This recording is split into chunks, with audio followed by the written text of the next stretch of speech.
Hi friends, welcome to my channel. నిన్నైతే మామిడికాయ పచ్చడి పెట్టాం కదండి. ఈరోజు అయితే తింటున్నాము. చూస్తానికే చూడండి ఎంత ఎర్రగా టెంప్టింగ్గా ఉందో. మేమైతే నిన్న బాగా ఎంజాయ్ చేసాము. కానీ మామిడికాయ పచ్చడి చాలా వేడి చేస్తుందండి. మరీ ఎక్కువ సార్లు తినకండి ఎవరు తిన్నా కానీ.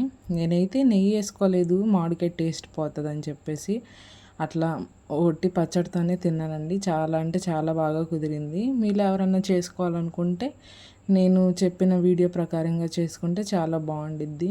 చూస్తానికే చూడండి ఎంత బాగుండిద్దో. అలాగే పచ్చళ్ళు వేడి చేస్తాయి కాబట్టి పచ్చడితో పాటు పెరుగన్నం తినండి, హెల్త్కి మంచిది. వేడి చేయకుండా బాడీకి చలవగా ఉండిద్ది.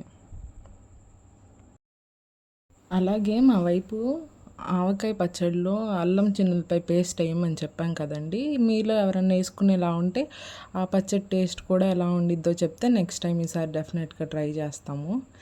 ఇదైతే మాకు చిన్నప్పటి నుంచి ఇలానే అలవాటు కాబట్టి ఇలానే చేసుకుంటున్నాము. తెలంగాణ స్టైల్ అయితే అల్లం చిన్నులపై పేస్ట్ వేస్తారు కాబట్టి అది ఎలా ఉంటుందో చెప్తే నెక్స్ట్ టైం ఖచ్చితంగా ట్రై చేసి చెప్తానండి. ఇదైతే ఈరోజు వీడియో. నా వీడియో నచ్చినట్లయితే please like, share and subscribe. Support me friends.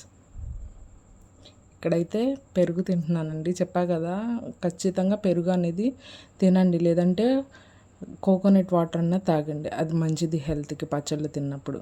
Okay friends.